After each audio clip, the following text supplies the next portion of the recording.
Okay, I think we're just about ready to get started. Again, I'm Nina Bhattacharya. I'm the Assistant State Conservationist for Partnerships for NRCS Florida. And I just wanted to thank everyone for joining us today for the Florida Conservation Innovation Grant training for our announcement that's out for high tunnel priority. And so I would like to just provide a brief overview of the agenda for today's training. So we're going to have Juan Hernandez, our state conservationist, provide the welcome and opening remarks.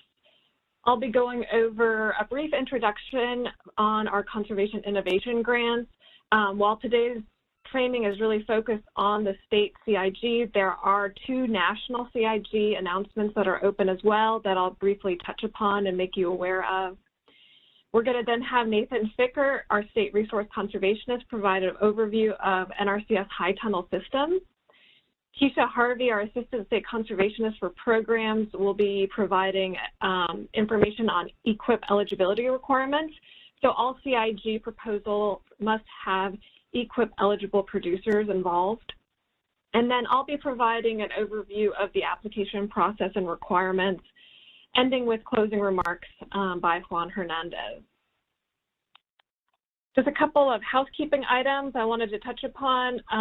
If you all would like to receive a copy of the slides being presented today, along with any questions and answers that come up, please enter your name, title, organization, and email address in the chat box, and I'll make sure to provide this information after the meeting. And at the conclusion of each of our presentations, there is going to be an opportunity for questions, and you can either enter the question in the chat box, you can use the raise hand feature in WebEx, or if you're connecting just by phone only and not in the WebEx software, you'll need to select *6 to unmute your line during those question and answer sessions. So with that, I would like to invite Juan Hernandez, our state conservationist, to provide the welcome and opening remarks. Juan, you're up. Thank you. Thank you for the opportunity, and thank you all for joining our call today. I am very much looking forward for this conversation. For the most part, in Florida, we have not had the opportunity in some time to participate into the state component of the Conservation Innovation Grant. So I know that for some of you, these will be pretty new to get into how this works and the rules of engagement and what you can do and what you cannot. So I encourage you to be as open as you can to basically just feel free to ask any questions. We recognize and know that this is new for many of you and for some of us as well. So I do want to, number one and foremost, is to encourage you to be forthcoming with any questions. So that is the key component. That's the reason why we're hosting this call, is to help you navigate to some of the uniqueness associated with the Conservation Innovation Grant. With that said, this is a tremendous opportunity to create true innovation among some of the partners, ideas that sometimes we don't even think about. And we thought of these high tunnel because on the Northeast, after working in Maine for 11 years, we managed to really develop this high tunnel very, very well, exceedingly well for cold conditions, extending growing season under very cold weather, and it's working like a charm. But I have learned that, and I have seen that in Florida, it's quite the opposite. We need to start working into how to best adapt a practice like a high tunnel to actually cool down, to allow us to extend the growing season at times of a year where it's so hot that you cannot operate in the field or whatnot. The bottom line is that we're just encouraging this line of thought into the high tunnel, but that is not the only thing. And that's what I wanted to state. Yes, we're looking for these ideas, but we will welcome any proposal. How it works is that we rank, we screen all of these proposals, and of course, the ones that line up with what we're seeking, they do get a higher score because that is a topic and themes that we're looking for. But that does not mean that any other proposal looking at any other innovations will not be considered for funding. So that is something really important. We went relatively small into the allocation just because it's new. We have not done it in a long time. And these will be an eye-opening for me to see how much investments I should set aside for next year. And yes, I am going to do this next year as well. I want these conservation innovation grant to be a bit more predictable so that you can plan accordingly. So next year, I am going to offer, once again, conservation innovation grants in the state of Florida so that you can already be thinking ahead of how this process went. You adopt, learn, and then you can reissue just in case that you happen to be one applicant that were not successful at getting funding this year. But once again, what I want is to encourage open conversation. This meeting will be as good as your questions. I mean, your questions will determine the usefulness of this session. So please feel free to come forth with your ideas. And Nina, the floor is back to you. So thank you, guys. Thank you so much, Juan. Yeah, so I'll be moving on just to provide that introduction to conservation innovation grants, provide you that background, and then also a summary of the various opportunities that we have for you. So just the broad overview, conservation innovation grants, they're competitive grants that are intended to drive public and private sector innovation and resource conservation. And so we're looking at innovative approaches and technologies and management systems, ideas to come forward to really drive that innovation. The idea is that they really help inspire creative problem solving that boosts production on farms, ranches, and forest land, but also address resource concerns, help improve water quality, soil health, and wildlife habitat. And there are three main types of conservation innovation grants, two of which are national level grants. So if you apply, you compete against other proposals nationally. And then, of course, the state option, which we'll be getting into a lot more detail today on. So the two national ones are Classic and on-farm trials, and then, of course, the state CIG. There is an announcement for Classic CIG that's got a deadline of July 19th, 2021. A little bit of background about what is termed the Classic CIG. The idea is that you've got public and private groups coming together to develop tools and technologies and strategies to support that next generation of conservation efforts. Each CIG announcement has specific priorities of which they're looking to fund, and it does change year to year. So for this specific opportunity, I have the list of priorities here on my slide. It includes water resources and increased resilience, climate smart strategies, soil health for climate mitigation, adaptation, and resilience, improving nutrient management adoptions to meet watershed or regional water quality goals, grazing lands conservation, and increasing conservation adoption. So I would encourage you all, if you're interested in learning more detail about these priorities, the notice of funding opportunity will go into more detail. For Classic CIG, eligible entities include all U.S.-based non-federal entities and individuals to carry out projects here in the United States. There is funding available up to $15 million, and there's a cost share requirement of 1-to-1 match. And so for the partners or individuals applying for the CIG, that can be included as cash or in-kind contribution for your match. Of note, to submit applications for this type of CIG, you would have to gain access to the NRCS programs portal and submit your application through that. I've included the opportunity number here on the slide. You can find the notice of funding opportunity on grants.gov, of which there's some more information as to how to submit the application through the NRCS programs portal. There is another funding opportunity open at the national level under on-farm trials. The deadline for this is June 21st, and then the on-farm trial priorities include climate smart agricultural solutions, soil health demonstration trial, irrigation water management, and management technologies and strategies. So the on-farm trials is actually a new type of CIG that came about in the 2018 Farm Bill.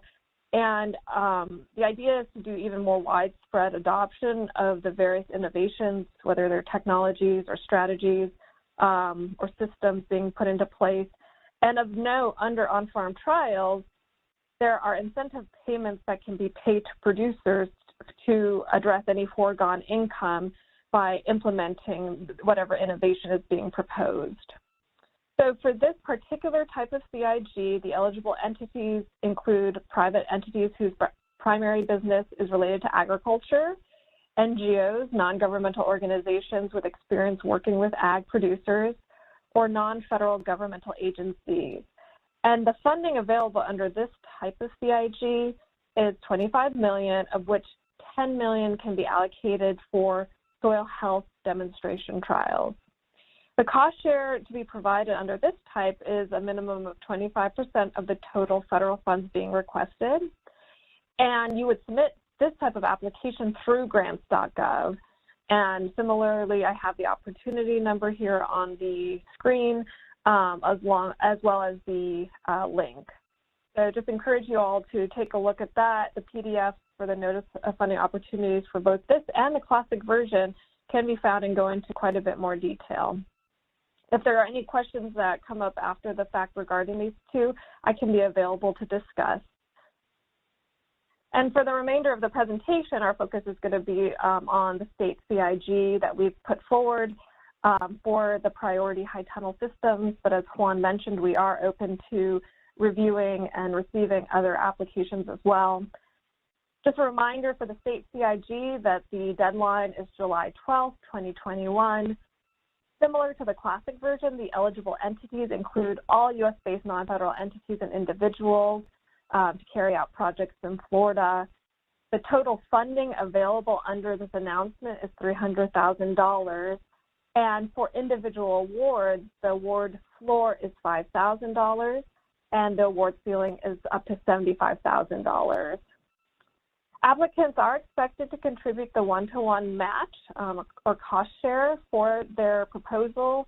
And again, that can come from cash and in-kind contributions. In-kind can be volunteer work, donations of supplies, facilities, equipment, things of that nature.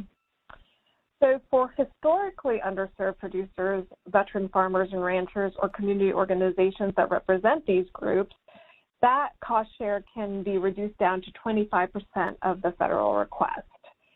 And for projects that are being proposed, it can be between 1 to 3 years in duration. Kind of a few other items to cover for this overview of the state CIG.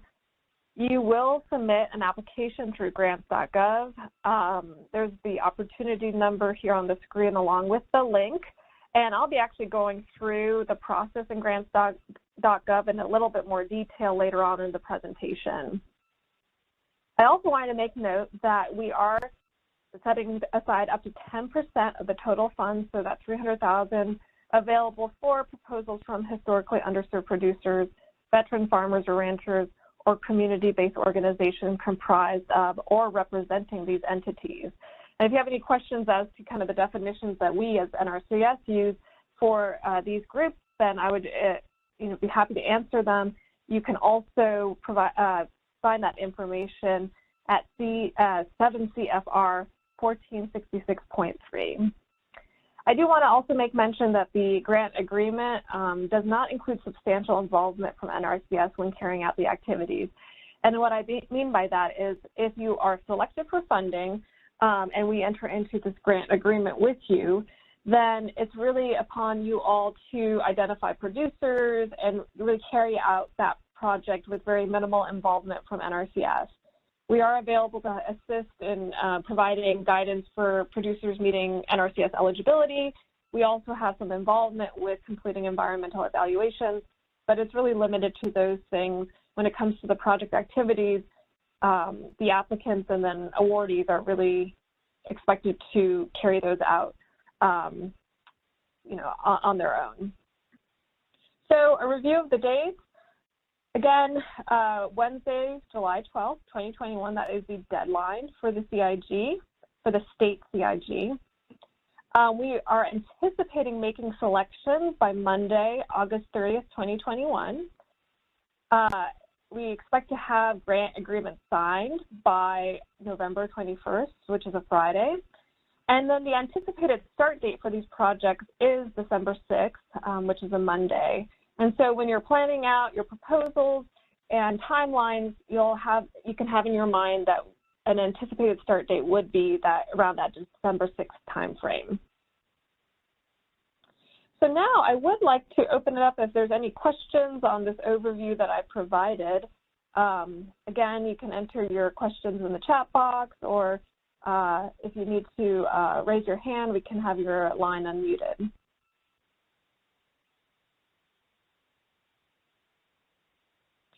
So there was one question early on about whether this was being recorded, and it is being recorded, and I can provide a link to the recording after the meeting. Another question came up. There was a national web meeting on May 13th for the on-farm trials, and I believe that the national office did record that, and I can follow up on that as well and make sure that that's shared for the rest of the group. Hi, hi, this is Jessica Ferris. I apologize, I couldn't figure out how to raise my hand. If I can ask a question real quick. Yes. Yeah, so for the on-farm trials, the slide mentioned climate smart ag solutions. Does that include carbon sequestration? I know that there was talk about some I don't know, ability to capture carbon and measure that, and as a way to for farmers to get credits or something. Is that what that is referring to? So there is opportunities to submit proposals that deal with carbon sequestration, and also with regards to market-based incentives, that's definitely one of the things that the national office is open to receiving proposals for. As a strategy or an innovation to be proposed. Got it. Okay, thank you. Sure. Any other questions? And if folks have trouble raising the hand or whatnot, feel free to unmute your line. Okay. Well, I will move on. There'll be other opportunities as well. And Nina, how do you raise your hand while you're so we know? Sure. I don't see a little icon here for it. If you go to the participants box, you should be able to select hand raise, or at the bottom part of the screen, there's 3 dots of which you can select hand raise. If you're having issues doing that, then for everyone involved, feel free to just unmute your line. If you hover over your name and click, your hand goes up. Okay. Oh, yes, I do see one hand raised. And I apologize if I mispronounced the name. Sridhar? Yes, that's it. I have a question about the cost share for the universities. I know it is a 1:1 cost share. So for the universities, can you expand a little bit on the cost share? What is allowable and what is not? Sure. So for cost share requirements, as I mentioned, it can include cash or in-kind contributions, the in-kind contributions being the volunteer work or donations of supplies, facilities, and equipment. There is an opportunity to capture indirect costs as well, and I'll be going over that in a little bit more detail under the application requirements. But just to touch upon that, you know, if you are working for a university that does have a negotiated indirect cost rate agreement, that is a possibility to submit. There's also possible opportunities to claim the de minimis rate for indirect costs as well. But like I said, I can go into that a little bit more detail with the application forms and requirements. Thank you. No problem. Okay.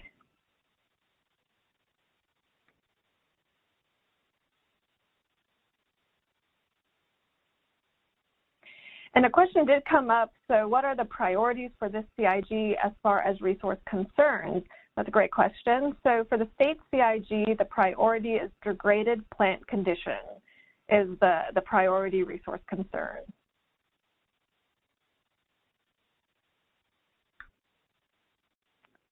Okay, I don't see any further questions at this point or raised hands, so I will move on to the next presentation provided by Nathan Ficker. He's going to give an overview of high tunnel systems. So Nathan, take it away. Yeah, sorry, I was looking for my mute button. Okay, so yes, my name is Nathan Fickert. I'm the State Resource Conservationist for NRCS Florida. Just going to cover, the high tunnel system, just kind of an overview to give folks an idea of what NRCS means when we talk about a high tunnel system. So high tunnel system is one of our conservation practice codes, if you're familiar with our system of categorizing all of our conservation practices. The practice code number is 325. You'll also, you can go next slide, Nina, sorry. So other commonly used terms, you'll hear them called hoop houses or seasonal high tunnels. All the same thing from our standpoint when we're applying our 325 practice code. Basically, they're an enclosed plastic or fabric covered structure used to cover and protect crops from sun, wind, excessive rainfall, cold, or to extend the growing season in an environmentally safe manner. So, as Juan kind of alluded to, and, I'll get into this a little bit more at the end. I think most people think of them as, hey, this is a cold climate application. Let's do this to extend the growing season.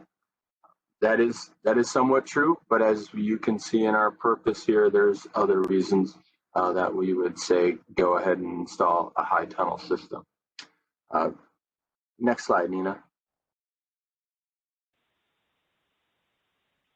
So a little bit more definition or explanation of the purpose, and then growing requirements within a high tunnel. Purposes to improve plant health and vigor, and it should be applied on land capable of producing crops. So, programmatically, Keisha is going to talk about some maybe slightly different rules, but as far as the conservation practice goes, we just need to apply it in a place where we can grow crops. For high tunnels, the crops must be grown in the natural soil profile. So not tables, benches, buckets, pots, hydroponics, etc. That stuff is not permissible in our high tunnel systems. These aren't greenhouses, so to speak, so that's kind of a difference in thought process there. Again, raised beds are okay as long as they're no taller than 12 inches from the natural top of the soil, and that way the plant roots are still getting into the main soil profile that is underneath the high tunnel. All right, next slide, Nina. All right, for our practice standard, and then as we get into it programmatically, these must be installed as a manufacturer's kit. There's a lot of places out there that offer these high tunnels as kits, and so that's what needs to be used to properly implement our conservation practice standard. Peak height must be a minimum of 6 foot tall. Nina's got a little bit of a diagram there, something you might see when you're looking at a high tunnel kit or in a manufacturer's catalog. The covering must have a minimum lifespan of 4 years. We need to ensure that when we're installing conservation practices, we get the appropriate lifespan out of them. And additionally, if the producer using the high tunnel is organic, it is the responsibility of that producer to ensure that the materials being used do comply with all National Organic Program requirements to maintain their organic certification. Next slide. Again, just general construction and installation stuff here. You know, we need to be on relatively flat level ground. Installing these on steep areas can cause multiple issues. The next one here, high tunnels can shed a large amount of water. So we do need to be aware of that when picking our site, the amount of runoff that might be generated. And again, not just from a standpoint of the difficulties that could come from planting crops in a steeper area, the runoff from the high tunnel could lead to even more erosion and issues. So that needs to be a consideration when we're looking at our site and what we're doing when we install the high tunnel.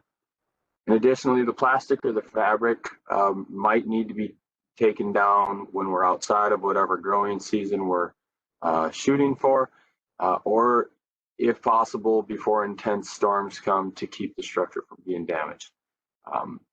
Obviously some storms come up pretty quick.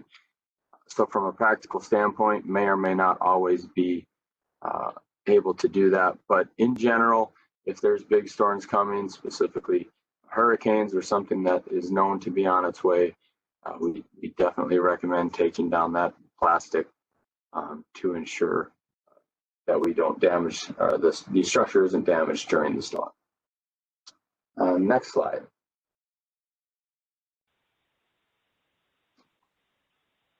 All right, so here's where the high tunnel relates specifically to this CIG project. As we kind of said earlier, the typical installation would be cooler climates to extend those growing seasons. That certainly can come into play in some places in Florida.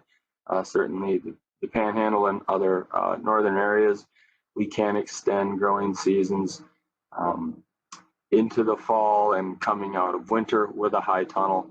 But again, as Juan said, in many places in Florida, we have almost the opposite, where we're too warm for a lot of the year.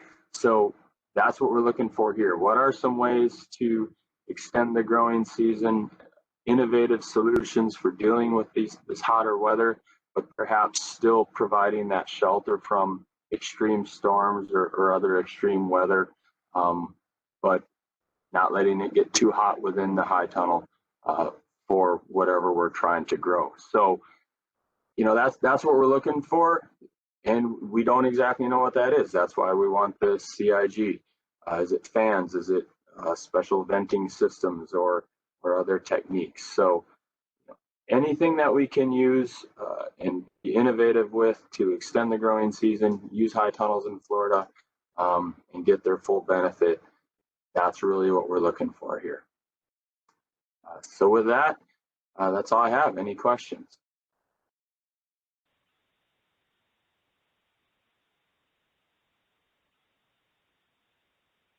I don't see any questions in the chat box or hand raised. Oh, one just popped up. So is Florida going to include supportive practices for cooling, such as solar-powered cooling fans or cooling pads? Well, that's kind of the goal of the project. So if if your project gets funded, then those funds are going to be used to come up with those innovations. This is a little bit different than our normal EQIP process for a producer who walks in the door. I think Keisha's going to get into that, and as Nina already kind of said, this isn't just for a high tunnel in a conventional way, so to speak. We're looking for those innovations to use them differently. I see Jessica Ferris, you have your hand raised. You want to unmute your line? Thank you. Yeah. Do we know, are these structures insurable under, I don't know if crop or crop insurance covers it, but is there insurance available to producers to cover this if they have not had this before? Storm damage, etc. Yeah, I'm thinking of hurricane season. I'm sure there is. you know, I actually have never researched that or looked into it, but I would assume there's some level of insurance that you could get. But I don't think that it will be through USDA like RMA. No. I don't think that it will be. No. Yeah, that's It kind of will what be a private. okay. Yeah, not through. I don't think anything through USDA will qualify high tonal for insurance. Okay, Sorry, thank you. Okay, thanks. Something else that I wanted to clarify real quick is that, in addition of what Nathan mentioned, is that a lot of the uniqueness of CIG is that it allows us to do things that typically are in our programs we wouldn't be able to do. But the reality is that we will be collecting this information because eventually some of these improvements could be considered if we send it from national headquarters for their consideration to change the actual practice that then in return would allow some of these things to be now offered to other producers. But this is sort of the door to see how viable some of these things can be and if they can be duplicated in other locations. But go ahead with the question. Yeah, well, and I just Sorry. wanted to piggyback on that. Oh, just real quickly to kind of finalize that. You know, CIG, both here at the state level and at the national level, like the intent is to lead to that transfer of technology or management systems or approaches, and that could be utilized for producers. It could be used, as Juan mentioned, in a conservation practice standard or a technical manual. And we also like to share the results of these projects so that even the private sector may be able to utilize that as well. In fact, Nina, I'm sorry, but another thought came to my head. I remember when I was in Maine that we did a high tonal that actually they forward a patent so that incredibly enough, I never had that before, but as a result of a CIG, the CIG was successful. They built a high tonal made out of wood, non-rotting wood that is flexible enough, and they came up with a design withstanding snow loads, and they forwarded for a patent to use actually, so that is a possibility as well. That is the product, the idea, the concept. Once you come up with, that is something that you could pursue a patent towards that idea. I'm just throwing things out. Great, yes, thank you. Jessica, did you have any other follow-up questions before we moved on to some of the chat box? Oh, no, thank you. And thanks for that insight. And this is a great conversation, so thank you. Great, okay, thanks. So moving on to the chat box question, is there any specific crops you want to grow with high tunnels? So I guess maybe is there a focus that we have, but we don't typically have. As long as it's not illegal. As long as it's not illegal, you can plant whatever you want. Yeah, wide open, basically, you know, specialty crops, local crops, it's wide open in that regard. Hey, Nathan, this is Iyad Shakur. I have a quick question. Yeah. Yes, go ahead.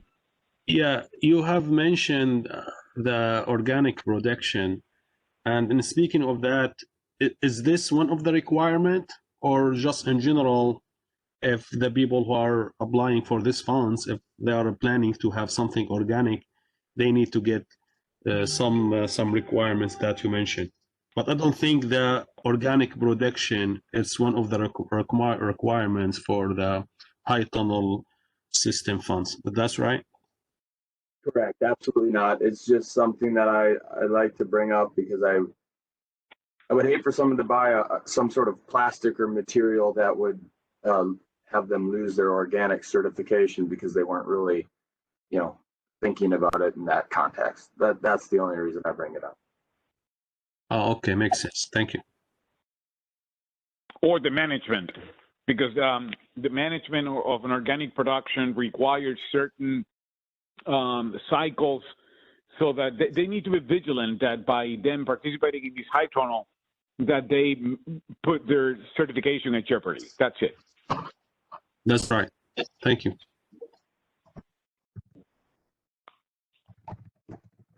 Okay, a comment and a question just in the chat box. Terry Nels has mentioned the current standard requires hurricane survival. So just as a mention to how NRCS standard addresses that. Another question popped up, are these CIG high tunnels eligible for replacement following hurricanes if destroyed within the 4-year lifespan? That's a programmatic question, I believe.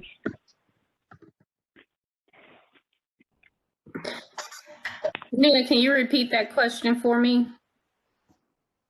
Are these CIG high tunnels eligible for replacement following hurricanes if destroyed within the 4-year lifespan? I mean, it depends on the contract. It depends on if the contract's expired. So that's kind of veering away from the CIG, but if someone has a Equip Classic seasonal high tunnel, they can contact me directly, and I can kind of work with the field office to address that question. But there's some things that are critically important for this decision making is that the final answer is depends. That is the actual answer. It depends. Right. Because there's some instance that if the plastic was not removed prior to the event and the structures fail by virtue of the plastic not being removed, then that is a liability of lack of operation and maintenance. And every one of these high tunnels is spelled out what is their appropriate operation and maintenance. And you are required to remove this plastic upon a hurricane coming in. So if you don't and the tunnel fails because of that, then you are completely out of luck. But if you did due diligence, you remove the plastic, there's some contracts, and some abilities that we call it act of God, and we would not be able to replace fully, but sometimes we can bring back the cost share that we gave you originally, and then you can reestablish the practice. But there are some opportunities, but it depends, like Keisha said.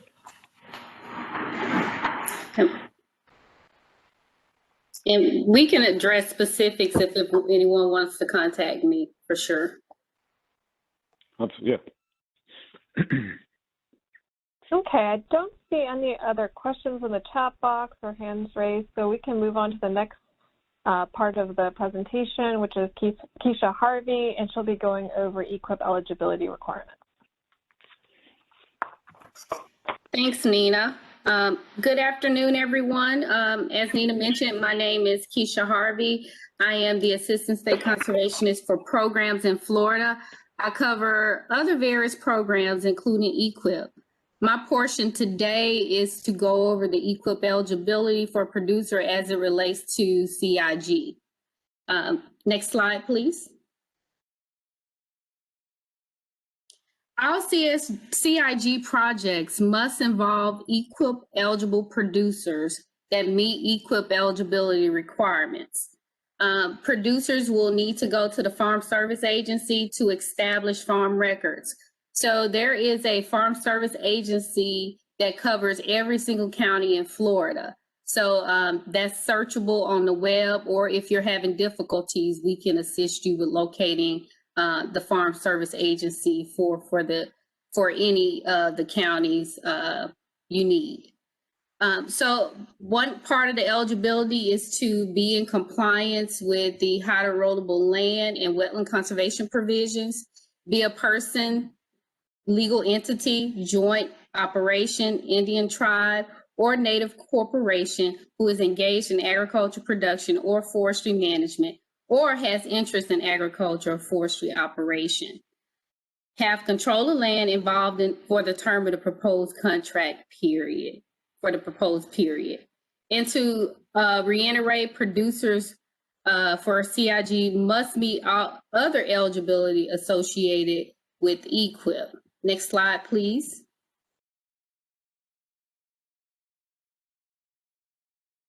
All agriculture producers receiving a payment through participation in a CIG must meet the eligibility requirements that I previously described.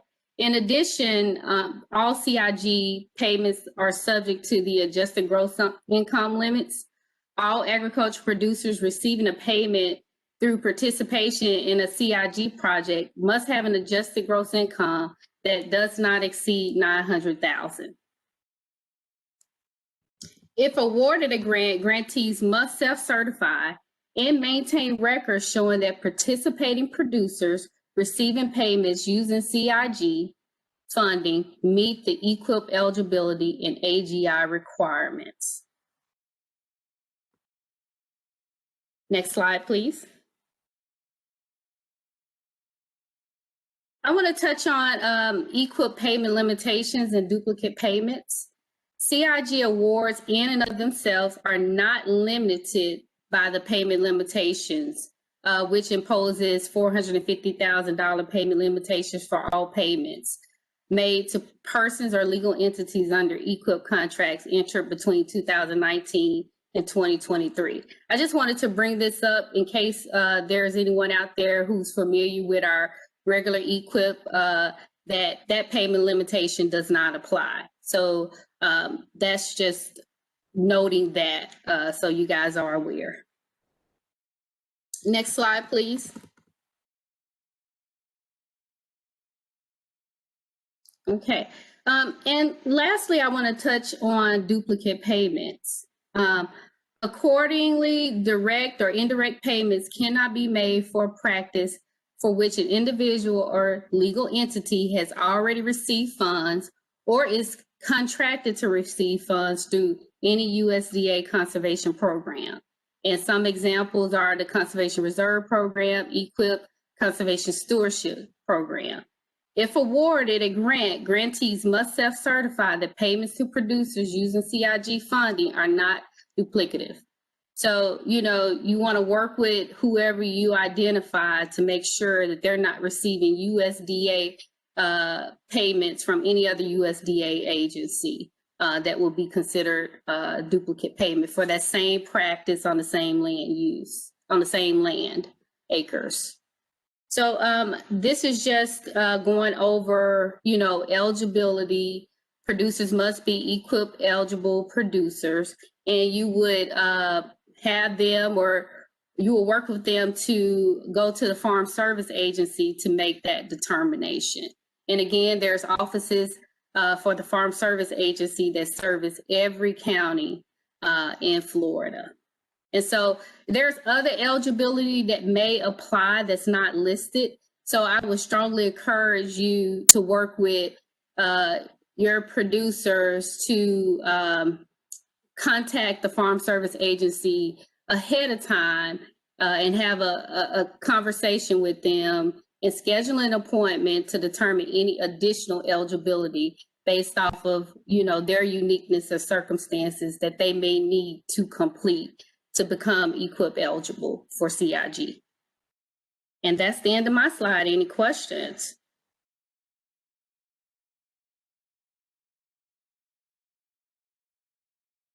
I don't see any. Oh, well, there's one question, Jessica Ferris. Feel free to unmute your line. Thank you so much. And thank you for that information, Keisha. So you said that one of the eligibility requirements was to have control of the land. Does that include producers who may be leasing the land, or is it specific to people whoever has control of the crop? It's the land itself. So if a person is leasing the land, you need to work with them to make sure that they have control of land for that land that you are considering for the CIG. And if they own the land, that's no issue. You know, you can property appraiser, they have a deed, whatever you need to justify they have control of land.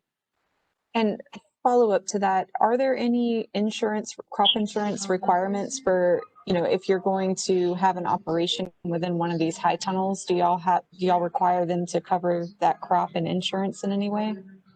No, not from NRCS perspective, and I don't think for FSA either. We won't ever require someone to have crop insurance to be in our programs. Well, as of today, we have. Sure, got it. Okay, all right. Thank you so much. You're welcome. Keisha, as a clarification for the control of the land, it was my understanding that the control of the land, if they don't own it and they lease it, has to be for the length of the contract. That is correct. Thank you, Juan, for clarifying it. It has to be for the length of the contract. And so you would need to work with those producers to make sure they have control of land during that entire period. Yeah, so the contract is a 2-year contract. They need to show us control for those 2 years, not beyond that, but no less. Understood. Thank you for that clarification. Sure. Okay, I don't see any other questions in the chat box or hand raised. So we'll move on to the next section, which is the application process or requirements for the state CIG. I just want to make mention again that if you're looking for the notice of funding opportunity, which includes all the details related to this announcement, then you'll need to go to grants.gov. You'll enter the funding and opportunity number in the right-hand corner of the screen under the search field. And then once you're in that specific opportunity, there is a tab called Related Documents, of which you can then pull up the final PDF version of the Notice of Funding Opportunity. So just the application overview, what will be covered at this point, grants.gov, account registration, applying for the opportunity, the actual content and form of the application submission, and then the other various application forms that will need to be submitted for this opportunity. Our biggest recommendation is to start early. So you need to have a grants.gov account to apply for the state CIG, and there are several steps to setting up the account, some of which can take up to a couple weeks. And an important note is that us here in Florida NRCS aren't able to provide any kind of technical assistance related to issues with grants.gov. There are, a support number and email address of which you can contact them with those technical issues regarding the actual grants.gov website. So steps to register, you'll first have to obtain a DUNS number if you're an entity. That can take about 1 to 2 business days to get established. You'll need to register in what's called SAM, which is System Award Management. That can take up to 2 weeks, depending on the workload, to get those processed. So that's one of the items to really make sure you start early. Then once you have those numbers in order, you actually go in and register in grants.gov. Luckily, that can happen the same day as getting your account set up. You'll need to add an organization applicant profile to grants.gov and then establish the authorized profile roles. So those who would be actually developing the proposal and reviewing and signing off on it. When you're applying for an opportunity at grants.gov, it's really centered around what they call the workspace. So you'll create a new workspace, and essentially a workspace is just the shared online environment of where you can have the various members working on the proposal, have access and simultaneously, edit the proposal. You can route it for reviews for different people. And importantly, we do recommend that when you're establishing the workspace and you're getting it completed and submitted, that you make sure to submit 24 to 48 hours prior to the closing date as a strong recommendation, just in case there are those technical issues you may run into. You can get those addressed with the grants.gov help section. Once you submit the workspace, and that's just your project proposal, you'll be given an ID of which you can actually track the submission of it. So now I'm going to go into just the actual content and the form of the application submission. So for CIG, that includes a cover page, which can be no more than 1 page long. And that just includes the very basic information of the project, the applicant name, the project title, the various contacts, and a very brief description of your project proposal. You'll also submit a project abstract, which is also no more than 1 page in length. And that's a way for you to describe in non-technical terms the actual issue that you're looking to address, the issue or problem you're looking to address, in this case related to the high tunnel systems, the objectives of which you're trying to target to address that issue, the innovative approach, and then also what are those main deliverables that you're going to be providing to us as part of the grant, and very importantly, how are you going to evaluate success or room for improvement. Those are the things that we would want you to include within the project abstract. The project narrative is really the meat of it. It's got 15 pages up to that you can provide a lot more information with regards to your goals and objectives, the project design, the project projected outcomes and benefits. If you've already identified EQIP eligible producers or have an estimate of those that may be interested in participating in your project. Those types of details are what is included within that project narrative. We also ask that you submit information about the team qualifications for those that are working on putting together this proposal. We do not want CVs or resumes. What we really want are just brief descriptions of those team members involved, what their background is, what their contributions will be towards the project, things of that nature.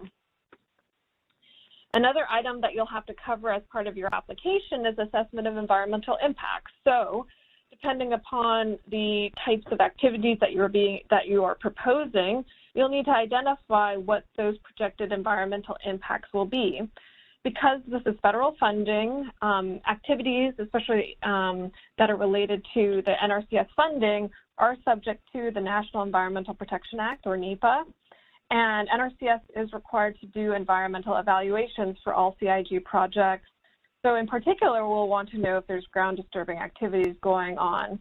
But that's something that you would cover in your application, an assessment of those environmental impacts, so we know upfront what those may be. We do ask also that CIG applicants provide a declaration if they've received other CIG projects and what that past performance has been. And then finally, I had mentioned early on in this presentation involvement of historically underserved and veteran farmers and ranchers. And so if you are applying under the those categories, then you would have to provide a declaration. And that would cover you if you were being requested to, you were requesting to put forward a proposal under those categories. Like I mentioned, we have up to 10% of the funding that can be set aside for those types of proposals. In addition, that would cover for the cost share requirements to be able to reduce it from that one-to-one match that's typically required down to the 25% of federal project costs. So you'll need to include in the notice of funding opportunity, there's an example of what that declaration would look like. So in addition to that content for your application, there are other forms that will need to be completed as part of this proposal. There's our standard application for federal financial assistance forms. For those who are familiar with submitting applications for other federal programs, this is a pretty standard form, the SF424. There's also a form called the SF424A, which is the budget information form. And I would just encourage you all to visit grants.gov under the form section. There is a part called the SF424 family, which includes both of these forms and also importantly instructions as to how to complete those forms. Another part of the application requirements is to provide a budget table, typically in spreadsheet form, and a budget narrative. And so the notice of funding opportunity also includes examples of what those look like as well. The narrative really speaks to providing a bit more detail in terms of how the funding, both what is being requested of NRCS, so the federal funding, what that looks like, how it will be utilized, and in addition, any of those partner matching funds. You know, what are those funds going to, how will they be utilized? If you are working with other entities or individuals that are providing cost share or matching funds, then you are required to submit commitment letters from those entities or individuals outlining the exact dollar amount that they've committed for it to be put forward for this project, and also that they are, just basically that they are putting forth as something in advance that they are going to be committing to that project. In addition, if you are going to be requesting indirect cost rates be included within this project, then there are a number of other items that you'll need to consider. So if you have what is called a negotiated indirect cost rate agreement, and so that's something you've established with a federal agency, you would need to be providing a copy of that agreement, and it would have to be an active agreement to be considered to be utilized for that % of indirect cost rate considered. There may be an instance where you have a de minimis cost rate agreement in place, and that's for the up to 10% to be claimed as part of the project. You would need to include a copy of that agreement. And finally, there is an opportunity to request for the de minimis rate to be established as part of this project as well. So if that was to be the case, you would need to submit to request that 10% be established for this project. So that would be a part of your application forms for consideration. And finally, you can provide letters of support. And so these would be from partners or individuals who are not contributing funds. So these letters of support can be provided, and they would just be placed at the end of your application package. So that covers just the overview of the application process for the CIG.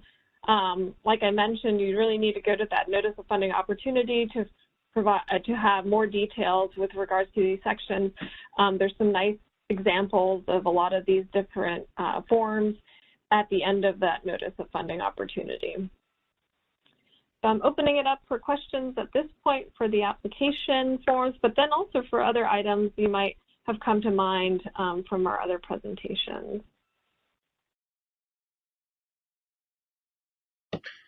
Yes, ma'am. I have 2 questions. It's actually not about this part, but for the other part of the presentation. So the first one, I have no experience actually with the greenhouses, with the high tunnel system. And you mentioned that for the individual awards will be 5,000 for the floor and 75,000 for the ceiling.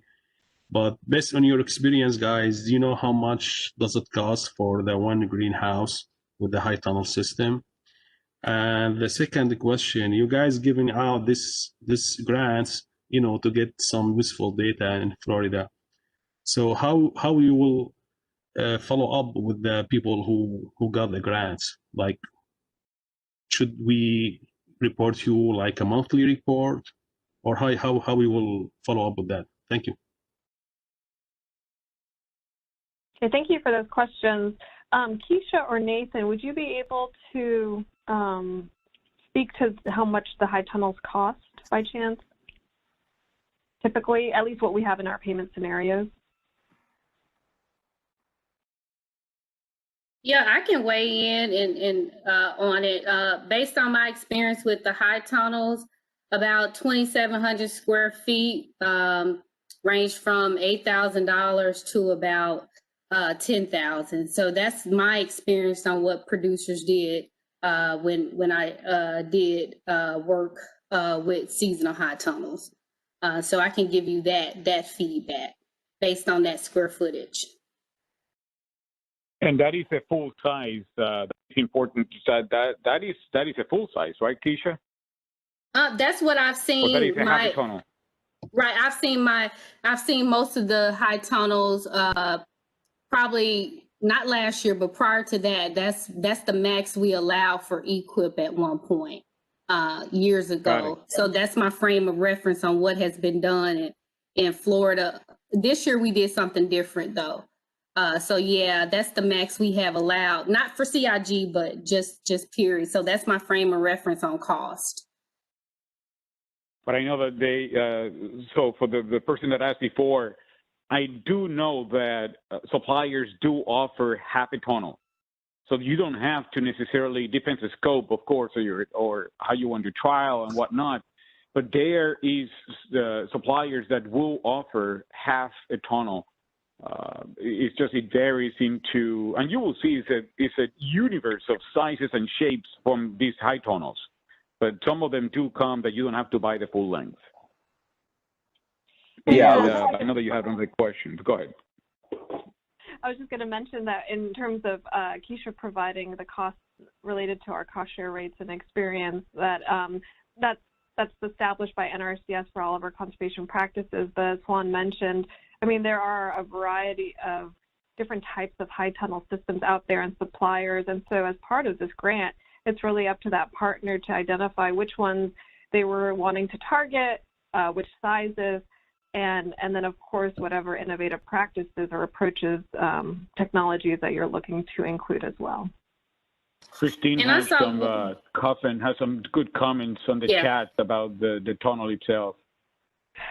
Before we move on to some of the other questions or comments, I did want to follow up with the second part of the question provided by the gentleman before regarding how we, use the data, and then also how do we follow up with the awardees. So we do enter into a grant agreement with whoever is awarded. As part of that grant agreement, there is reporting requirements. So they would need to submit to us, in terms of budget costs and whatnot, how they're utilizing the NRCS funds, and then importantly, any of the data and outcomes of which come from the project. So reporting requirements is going to be a part of that grant agreement. So there is some clarification to Nina that the CIG requires a final report that is not financial, or so that if in essence that you provide your final findings, and that is a reporting requirement and a presentation of some sort. And what we're planning to do is, because we have not done this is the first time we have done it in a while, we are going to offer a setting for all the successful recipients, so that every year we're going through what we call our state technical committee. We are going to afford an opportunity during one of the two state technical committees that we host during the year to offer time and floor time for any of these recipients to provide these reports. So that answering your question, whenever you're ready to offer or to present the final report, Nina will be able to tell you when the next state technical committee will be available for you to present. And that's how we envision that these final reports are going to be conveyed to the general public. Hopefully that answers your questions. Yes, thank you for adding that. I do see that there is a question. Well, Christine, so you included some questions in the chat box and comments, but then I see your hand is raised. So I will just say, feel free to unmute your line.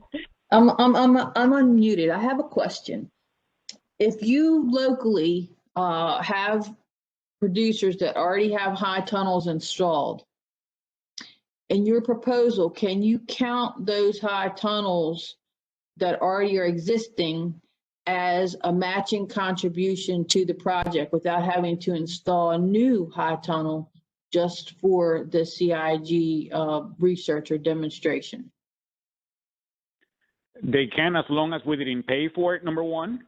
And if we paid for it, the only thing that they cannot even, I believe that they can count their own matching that they use to implement the high tunnel. But if they rightfully own the tunnel on their own, they can claim the whole thing as part of the in-kind. Thank you.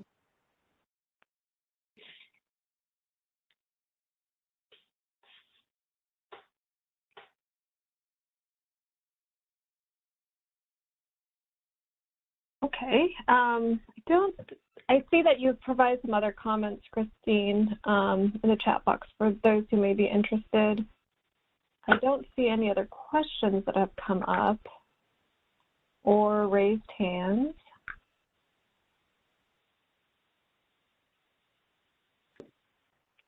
Okay, well, I did want to also just kind of make mention that for any of these funding opportunities, whether they are CIG or other NRCS programs, you can sign up for email updates just going to the main page of our website.